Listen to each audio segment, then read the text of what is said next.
There's some great people that you're going to learn from. Tomorrow we start bright and kind of early-ish, right? Hopefully by then you've worked out, you've gotten a good breakfast, and even you've gotten on the phone. Okay, my hope is that you get on the phone tonight. My hope is that you get on the phone tomorrow morning, because if you don't have 5 demos afterwards, I'm not kidding, you're going to cry. You're going to be like, why didn't you tell me to book 5 demos? Because you would sell so much more. The best representatives always know that, motivation matters, right? And how do you feel after a team meeting? Probably a little bit more motivated. How do you think you're going to feel after some of the best speakers in our region talking about closing? Again, they're going to get introduced later, and you're going to be like, wow, I wish I would have had 5 appointments. Well, I'm telling you right now, get on the phone tomorrow morning, even if it's just book 2 appointments extra for Saturday and for Sunday. I promise you, you're going to have a grand weekend if you have 5 appointments this weekend without question. Some of you might have like $4,000 or $5,000 weekend. It is possible, by the way. I remember a new representative that I worked with sold $17,000 his first weekend. So anything is possible. And I want you to know that we're going to walk you through the schedule for success. Silver Cup, that's the #1 rep in the country. Steven Zhang is going to talk to you about selling to previous Cutco owners. Jacob is going to talk to you about your summer with Vector, and he was our #1 branch manager, #1 new district manager this last year. And then Brian Fitzgerald is going to wrap up. And I was talking to Brian about his message. It's going to be a great message that is going to apply both to Vector and to life. And so I just wanted to start by asking you, do you know who this is, by the way? So I'm now the DJ for our son's travel hockey team, and I'm looking at all these different songs that I should be playing. This is the band The Who. For those of you that don't know, they wrote a great song. It was called "Who Are You," right? So, but I'm not going to sing it the way they did, but it's like, "Who are you?" Right? You know that. And I want to ask you this question. I want to take a minute just to have you jot down some thoughts about who are you? All right. And I know that may sound like a, philosophical question, but I really want you to just ask yourself, like, how do I identify myself in terms of, am I a dad, or am I a great dad? Right? Am I a dad, or am I an engaged dad? Right? Am I a student, or am I a 4.0 student? So I actually want you to write down who you are, how you see yourself. Right? I like to consider myself someone who's really into fitness. And on my Instagram, it says something, I think, about that I'm into fitness, right? I love espresso. So I like, I'm a connoisseur of food, right? I'm an aspiring chef, right? So these are all things that I want you to think about. I'm not just trying to talk about myself here, but I'm trying to get you to think about how do you talk about yourself? And then ultimately, at the end of the day, you're all Cutco sales reps. And are you a Cutco sales rep? Or do you see yourself as a top 10 in the office sales rep? Do you see yourself as a rep who sells 1,000 a week? Do you see yourself as the #1 rep? Because I'm going to tell you what, my good friend Mike Dowd, he sold $106 in his fast start. He had the opposite of a fast start. It would maybe be called a slow start. And over the last 10 years, he's been the #1 rep in the entire central region. I'm going to tell you what, the way Mike thinks is his identity is that I'm the #1 rep in the region. And would you say that shifts how he behaves and how he thinks about how he spends his time? And all I want to say is, The Who asked a really important question many years ago, and that's, again, who are you? And I want you to really be clear on who am I and what does that mean? How does that shape how I spend my time?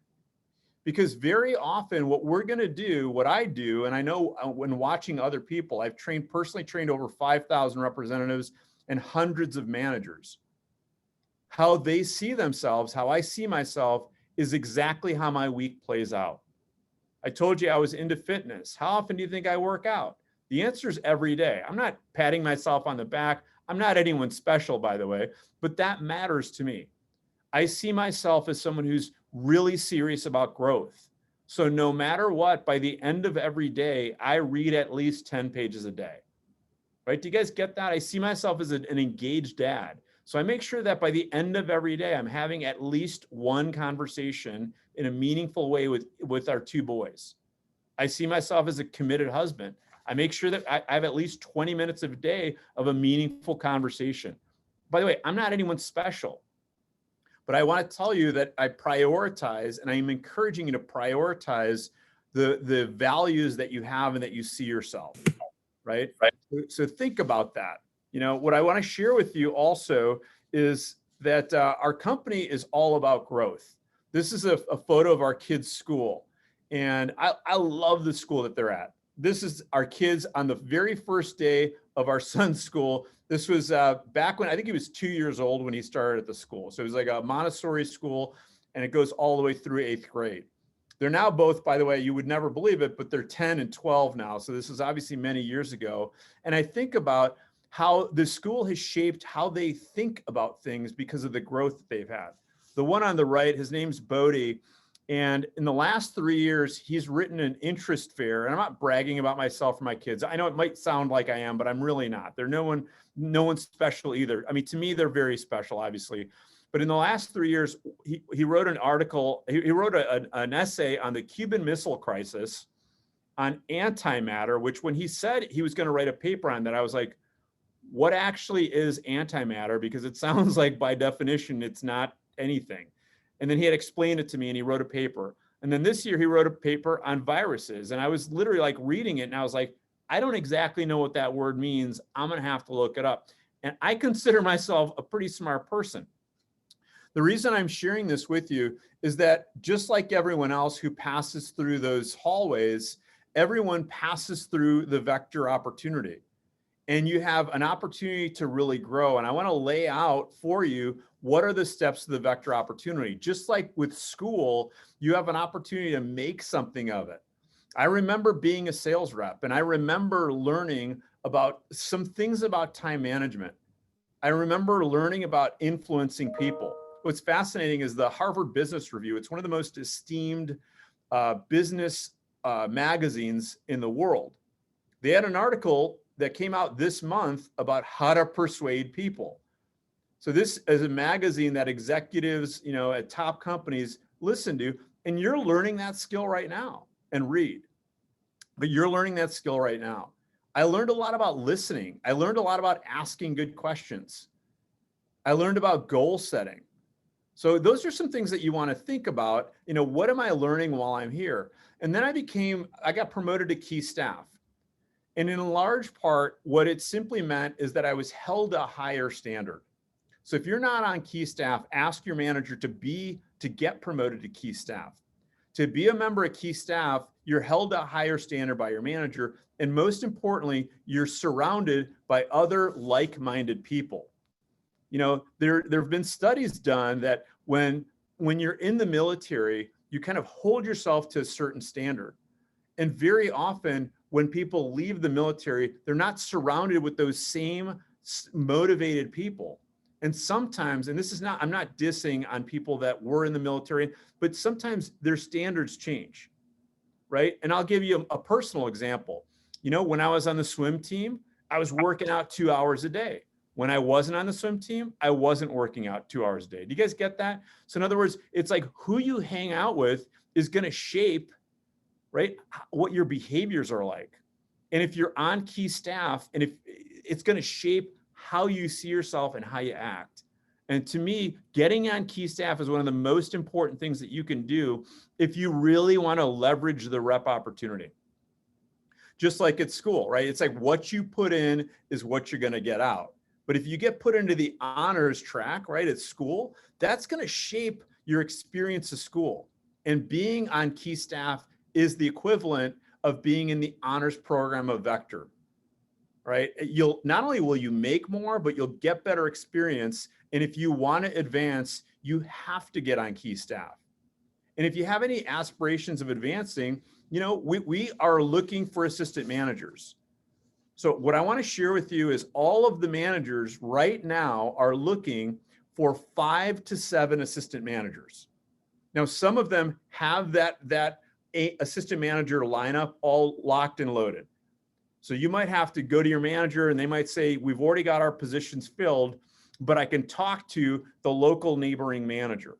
And the good news for you is that the local neighboring manager is virtual. So, maybe they can help out. I remember working with a representative, Peter Revolinsky, and I didn't have a spot for him in my office. And I said, I know I can get you a spot in Ben Skemper, one of our branches office. And he helped Ben run the #2 office in the company. Consequently, the next year, Peter ran his own branch and was a top 20 branch, and he earned a trip to Ireland. What's interesting is Peter took a route that, might have been a little controversial. In other words, to leave the office he worked with to work with another office, but it really led to a better opportunity for him. And the next year, Peter ran a branch office and earned a trip to Costa Rica. And Peter's now doing really well in sales. We're Facebook friends, we're on LinkedIn, and it's great to see the success that he's had.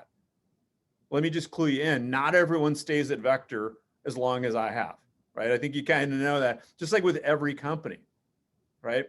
So I just got done talking to someone who was at Merrill Lynch for the first few years of his career, and then he switched companies to work with a different financial institution.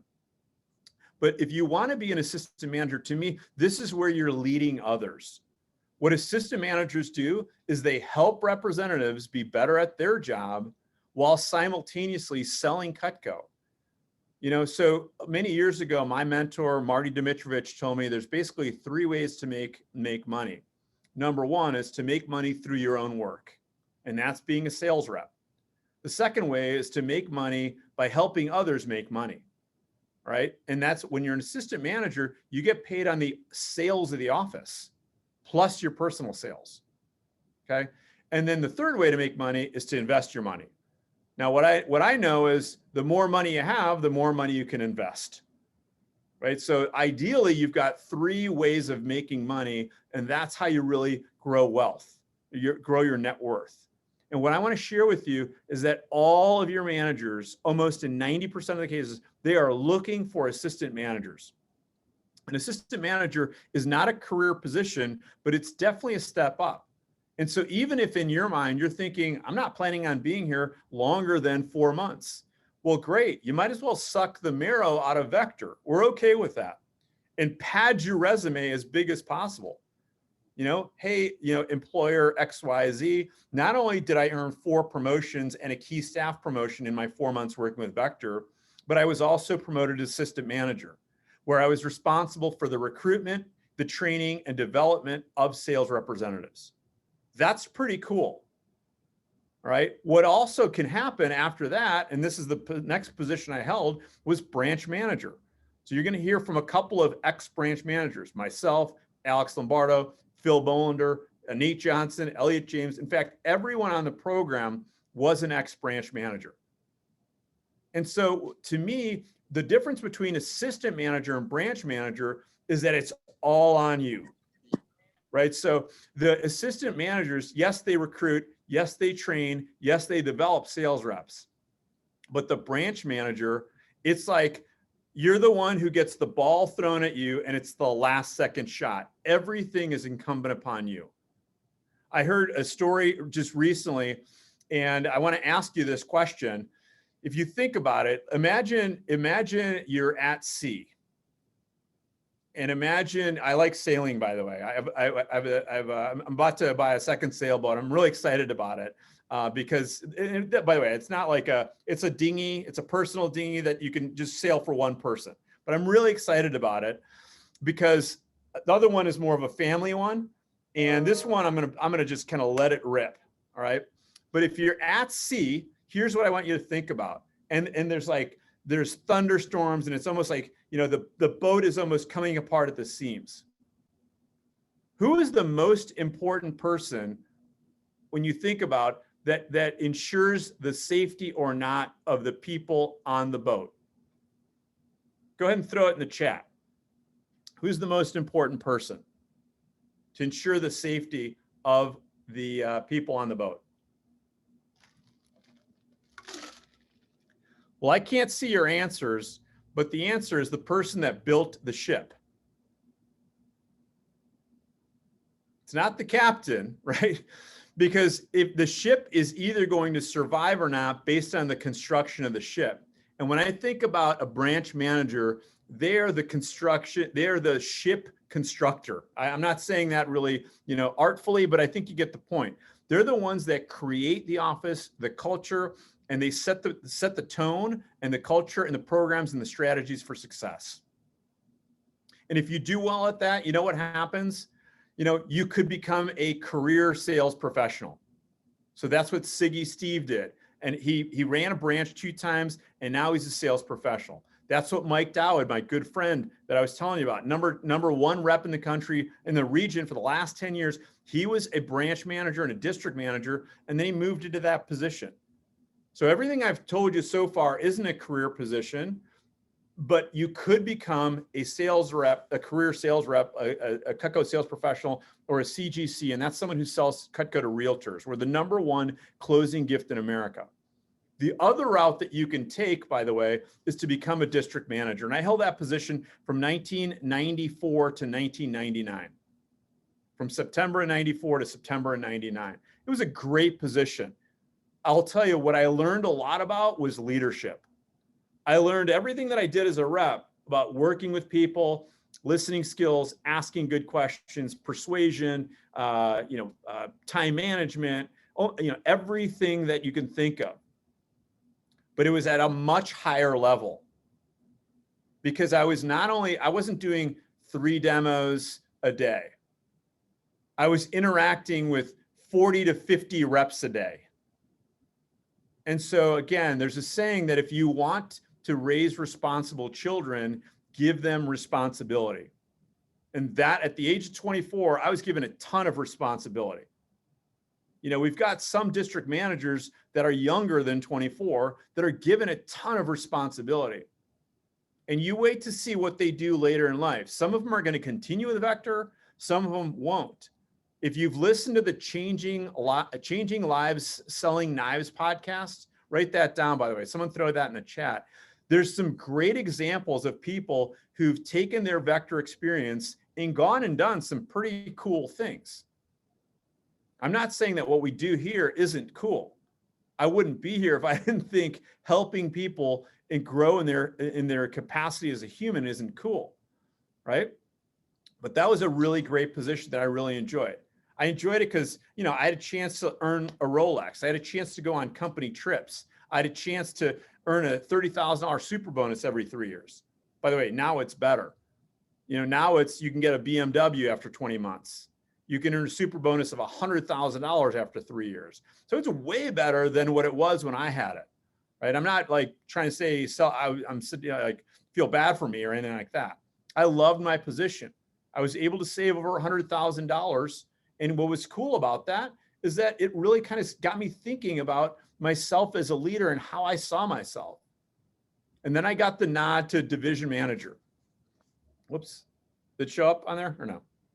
I can't see it. All right. There we go. To division manager. And I held that position from 99 to 2012. And that was leadership, times 10. Because I wasn't just a district manager, I was managing 8 to 9 other district managers. And it was a really great position to have. And then again, I'm going to talk to you not so much about that position because that's kind of a ways away. And then I became promoted to region manager, which is now I'm running, helping run divisions.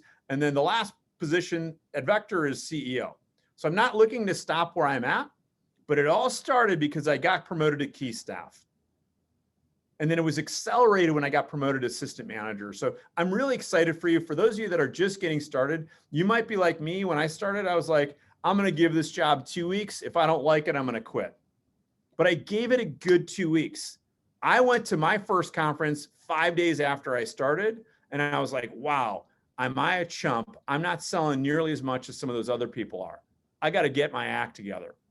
And it's made all the difference. When I think about what we do is we develop leaders. I was referencing the Harvard Business Review. You could see this is a graphic from Harvard Business Review. They interviewed the CEOs of the biggest 500 companies, the Fortune 500 companies.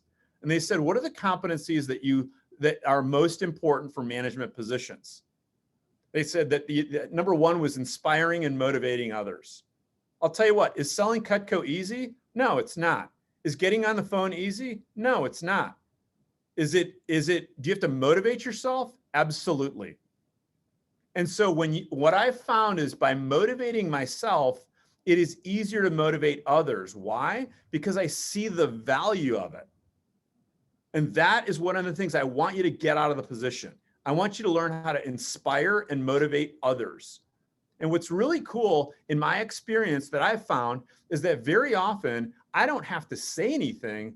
I just have to do my job, and that motivates others, right? I've been motivated by many people throughout my entire career. I remember when I was brand new, I saw people perform at a high level and I was like, that motivates me. How about hearing that someone sold $1 million worth of Cutco in a year? Does that motivate anyone here? Because it happens. How about hearing that there were more $1 million managers this year than ever before? Does that motivate you? It should. That's pretty cool. Leaders need to display integrity and honesty. What I love about the rep job is you don't have to ever lie or compromise your integrity.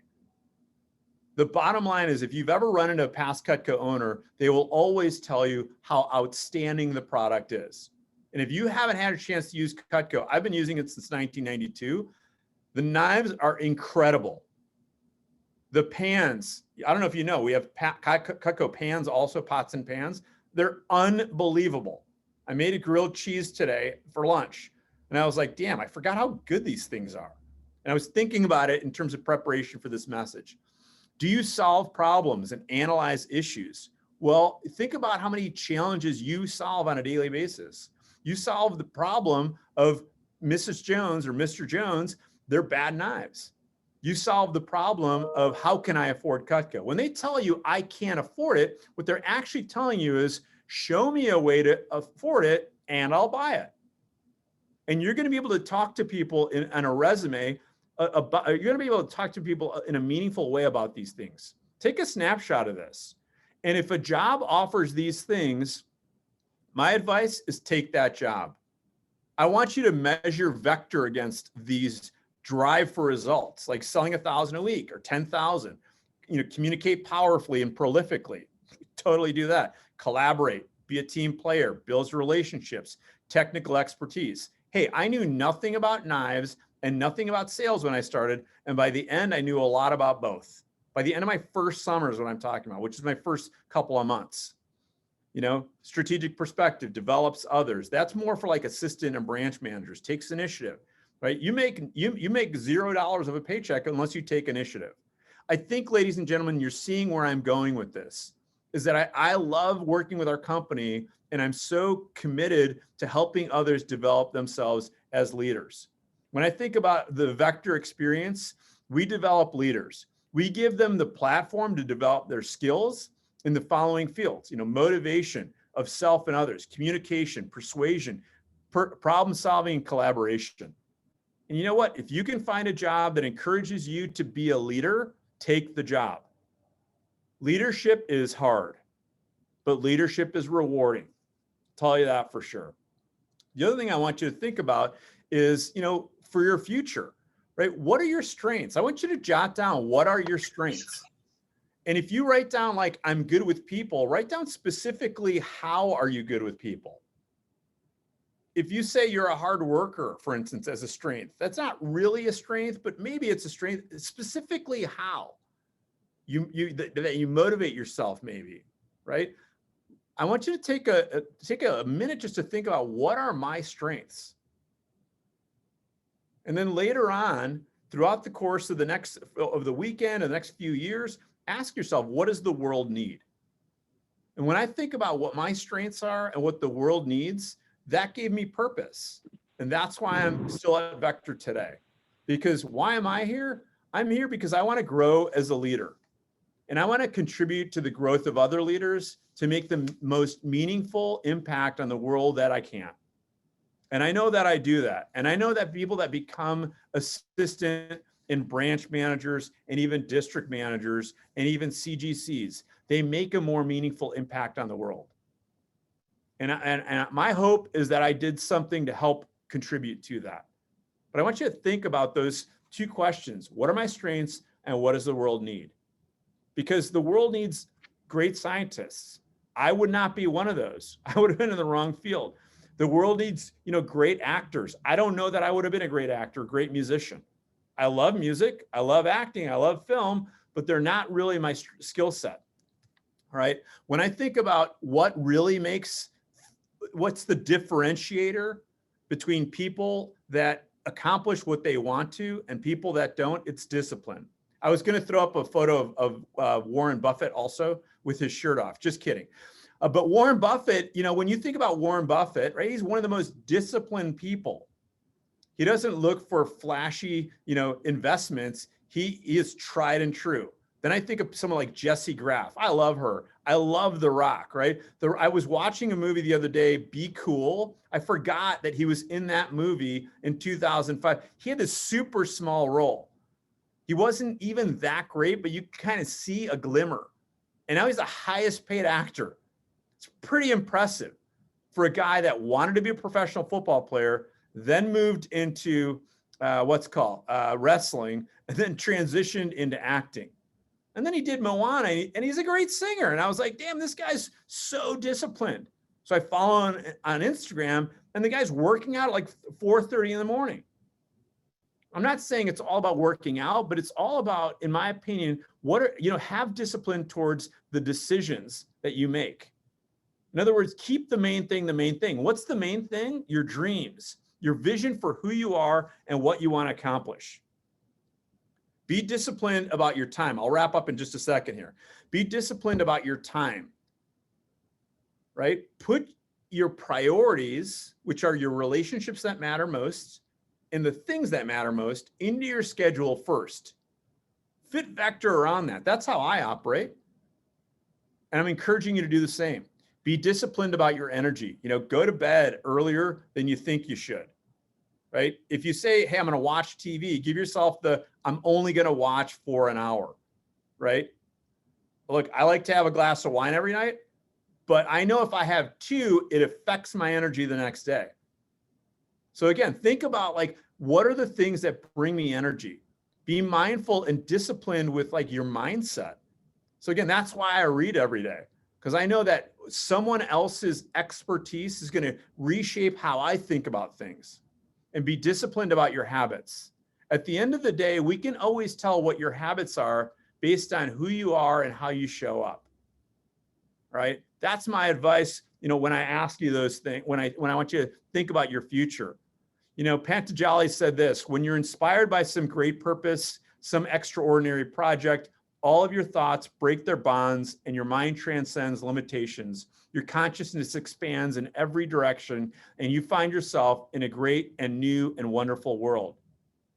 Dormant forces and faculties and talents come alive and you discover yourself to be a greater person by far than you ever dreamed yourself to be. My hope for you is that you live and embody this quote for the rest of your life, and that Vector was the place where you really started tipping the scales. Have a great conference. I'll look forward to talking to you later.